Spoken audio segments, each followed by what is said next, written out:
Alright, hey guys, Jetman here, and welcome back to another Dragon Ball Gekishin Squadra video. But this will be a different type of video to what I would usually make on this game. In fact, I've never made this kind of video before, so if anything does seem, I guess, out of whack or doesn't seem right for this kind of form factor of a video, I do apologize. But I'll be trying my best here, okay?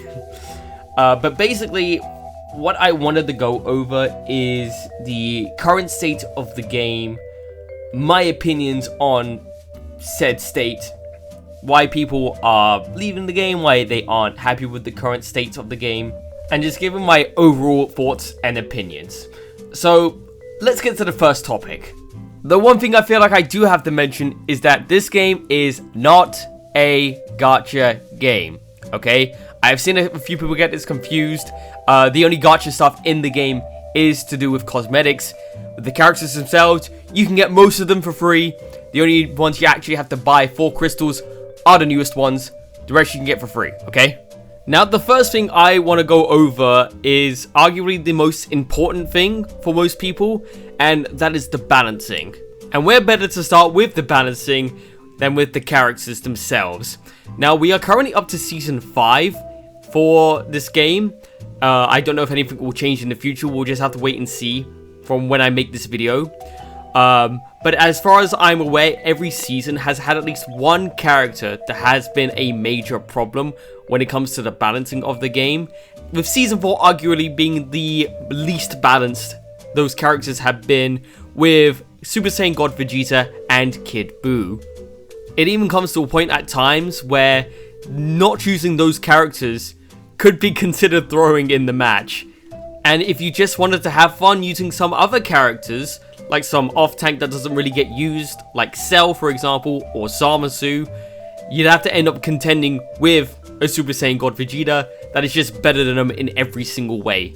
Now, I understand that they do want to make the newer characters that do release in a season more powerful, just so you have the incentive to actually buy them. However, it really does feel like sometimes they don't actually test their characters based on how broken some of these ones are. Which, of course, in turn can lead to people just not playing the game, either for that little bit the character's out until they get nerfed, or even sometimes just dropping the game completely. Now, I did have a friend who was actually a Zamasu main, and actually played in not only in the beta, but also in the first and I believe the second season as well. But it ended up quitting just because Zamasu just wasn't getting anything, even though he was arguably, at the time, the weakest tank. Which, in my opinion, now goes to Cell, because they just haven't done anything for his first form.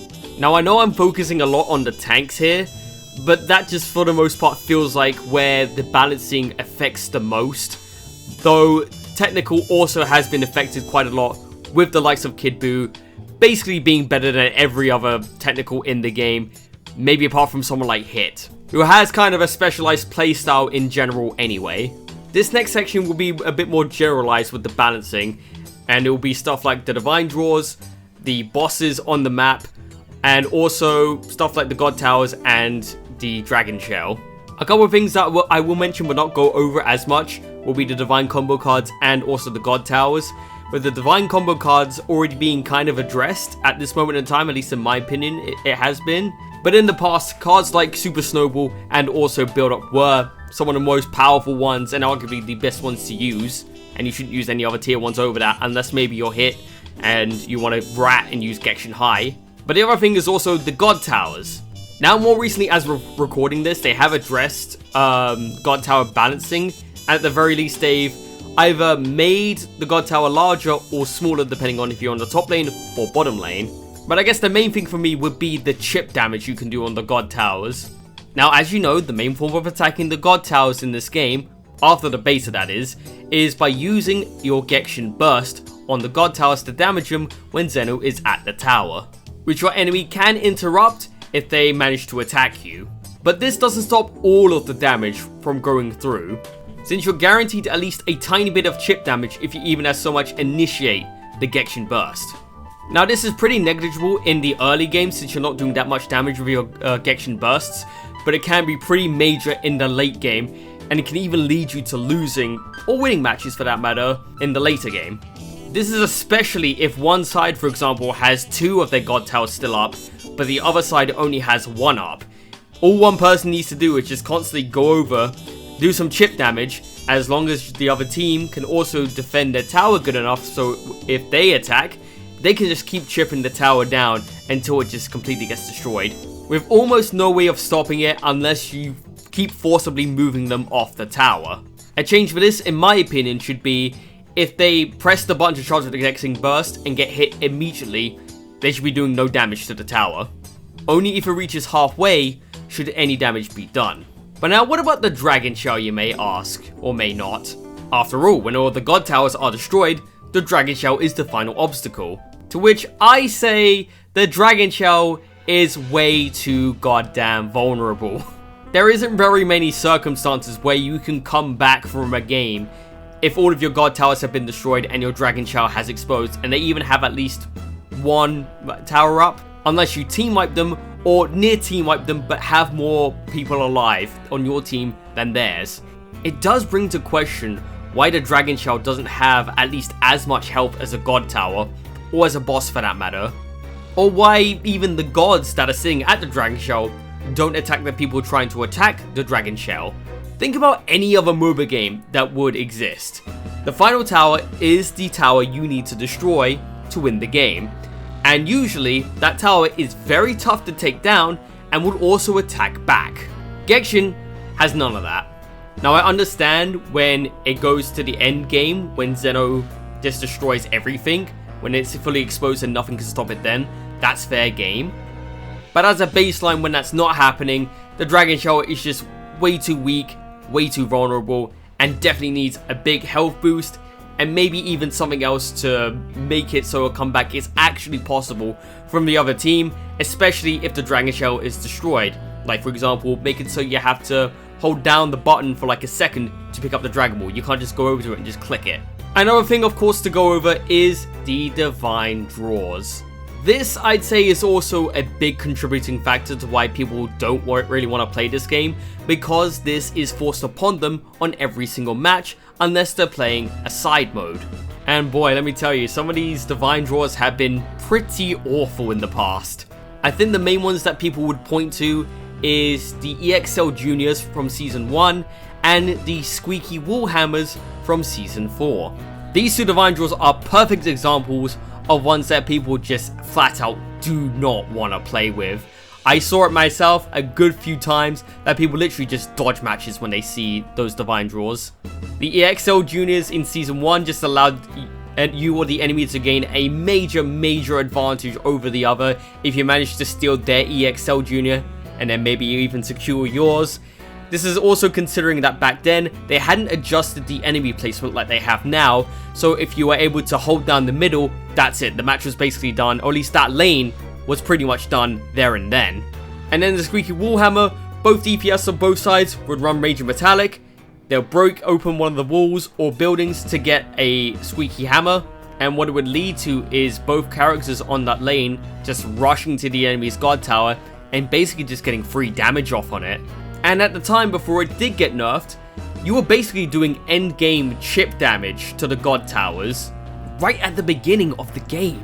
So if you even lost a slight bit of an advantage over the enemy, and like let's just say one of you happened to die and Zeno's advancing to your tower, both the enemy get a Squeaky Hammer and there's a good chance your tower's just gone, in sometimes quite literally the first minute of the match. Now, what do I think should happen with the Divine Draws? I think, keep it in quick play. It's fine there, it's supposed to be a casual mode anyway, you can leave it there on just fine. But, when it comes to ranked mode, I would like to see the option to turn off the Divine Draw. Maybe have it as a voting system before the match starts, or maybe just have an option to just not have it on in the first place.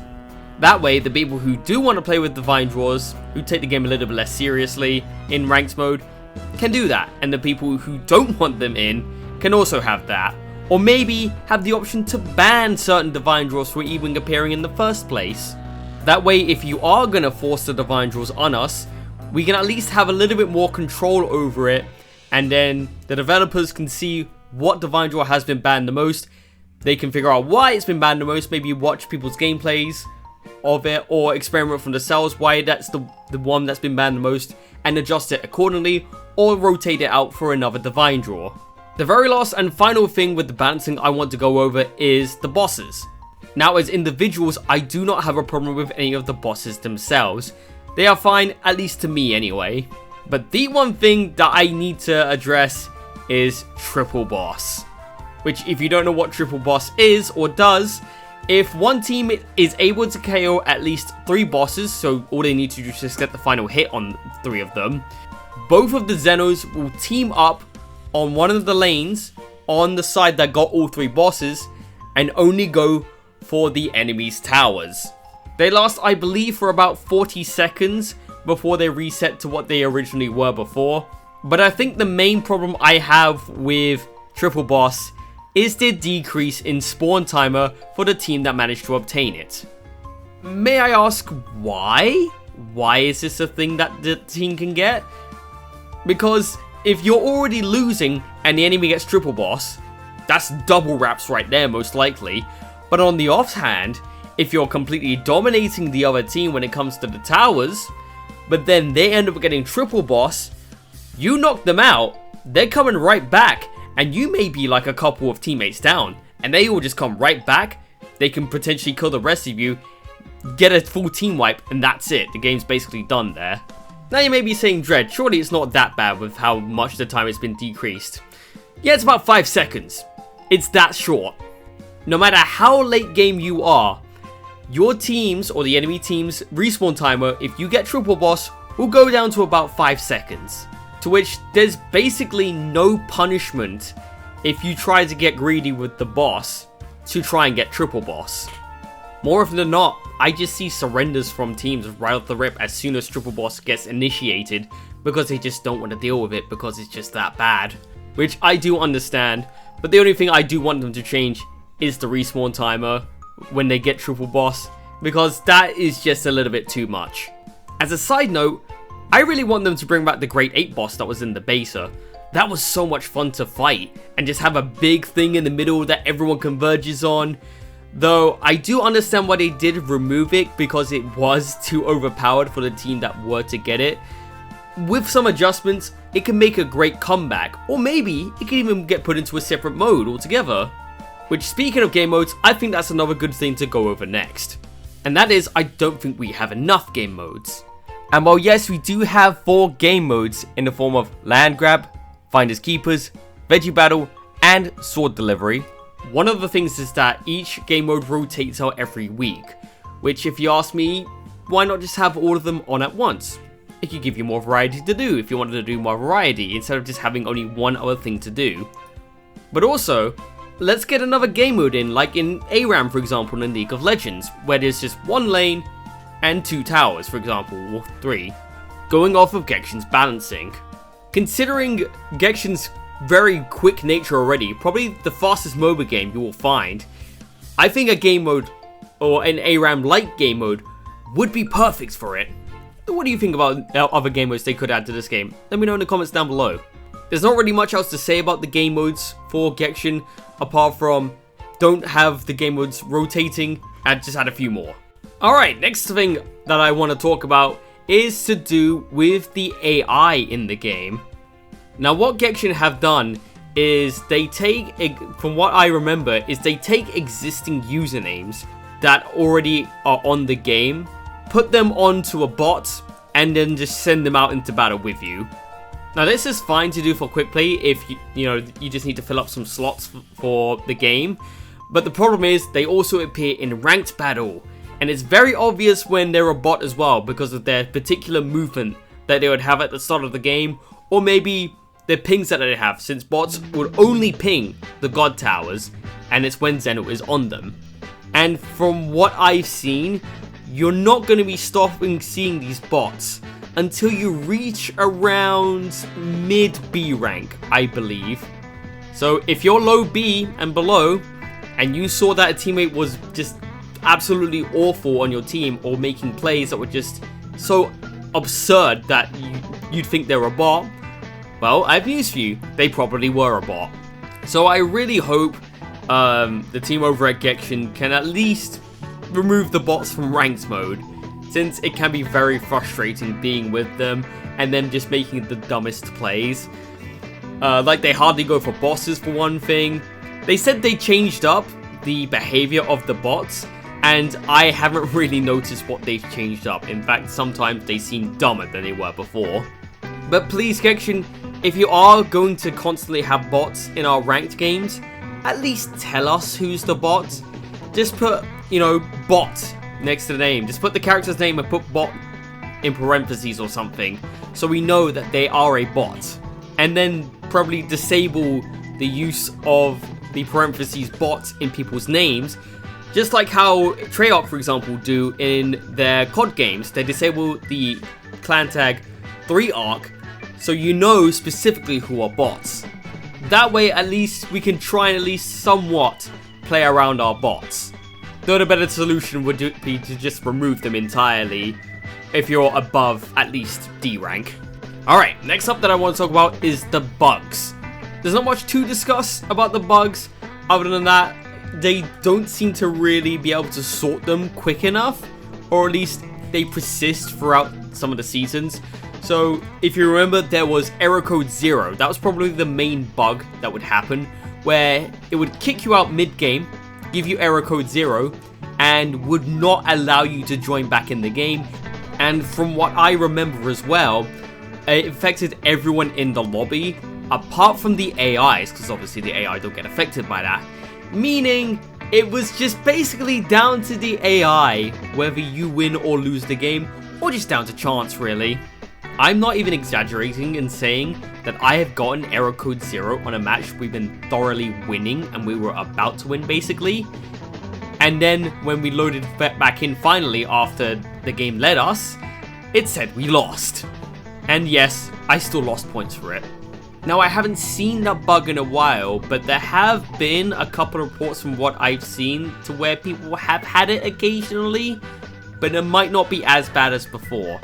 And another bug that I have encountered more recently that more people have seemed to have encountered is, it's a weird one, where you get KO'd, but then you can't respawn.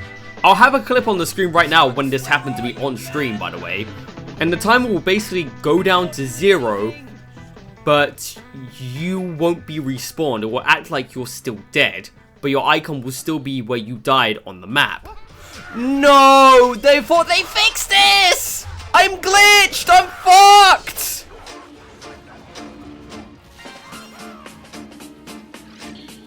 I thought, what? I can't spawn!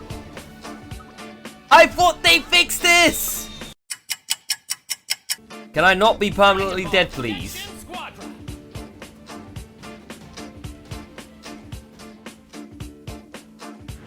Please let me respawn when I come back. What? What? Oh no! They broke through your cover. Oh, looks like the enemy ended up landing. What the fuck? I was walking around for a second and now. Oh. Okay. What? Oh, okay. Can I do things?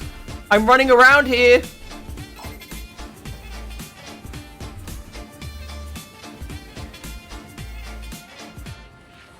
Look, my icon's not moving on the map. Can I Gekishin burst? No. I can't do anything. I can't do anything.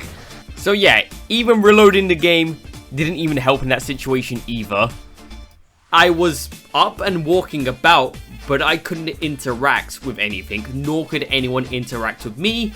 Meaning, basically, I was just dead weight and the team was a whole player down.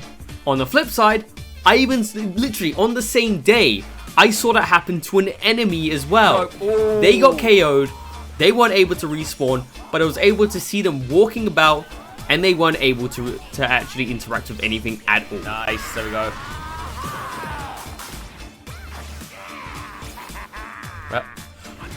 Oh, it's Trunks is, no, Trunks is glitched.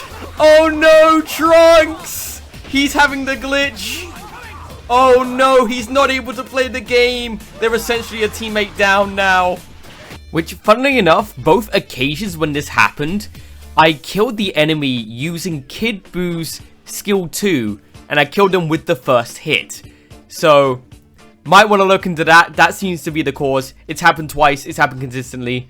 That's at least one of the causes for it. Now this is something to talk about as well. The character roles. Or more specifically, characters being locked to certain roles. It is actually kind of frustrating that characters seem to be locked to a certain role, because it just leaves less variety for stuff to happen. Like, we literally have 5 Gokus that are on DPS, and 3 Vegetas on tank. Now, correct me if I'm wrong, but didn't we get word from one of the developers that said they weren't gonna forever lock characters to certain roles?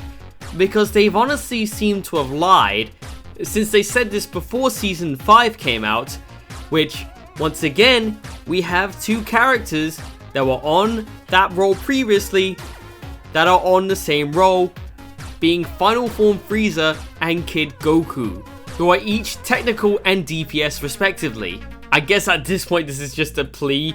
Please, please, do not lock characters to roles. It will bring variety to the game. I know you don't want like an entire team full of Gokus or an entire team full of Vegetas, for example, but look at things like Dragon Ball Legends or Dokkan Battle. Fighters, for Christ's sake. You can have full teams of Goku and Vegeta or other characters if there's enough of it. It may be goofy, yes, but it adds to the fun factor. But speaking of the characters as well, let's also go over arguably the least important thing in this video, and that is the character skins. Now, I say least important because these skins don't affect gameplay at all and are, well, cosmetic. But some of these skins, and especially paired with their prices, are just like, what are we doing here? Like, especially the battle damaged ones. Like, look at the Frieza one. Like, are we serious? Like, what's going on with this? This is battle damage? Bro, you got a few scuff marks on him. At least the rest have ripped clothes and whatnot, but this one is just horrible. The worst skin in the game. And charging 350 gems for this when I can get a character for 250? Are we kidding? Now, don't get me wrong. There have been fire skins in the game, like the suit skins for Toppo, Vegeta, and Hit. But these battle damaged outfits, and outfits that either remove or add a piece of clothing, are just, this is not right with their pricing, and they just need a price reduction, in my opinion. If it's completely changing out the outfit, fine, but if you're just making it battle damaged or removing or adding a piece of clothing, make it 200 at the very least.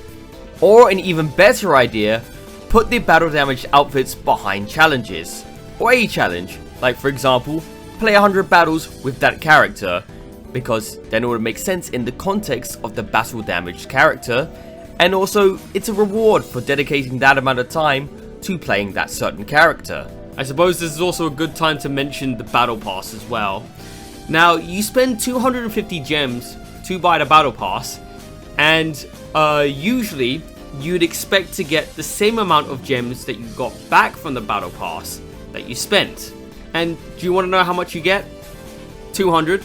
Yeah, if you buy the premium pass, you don't even get the amount that you spent back.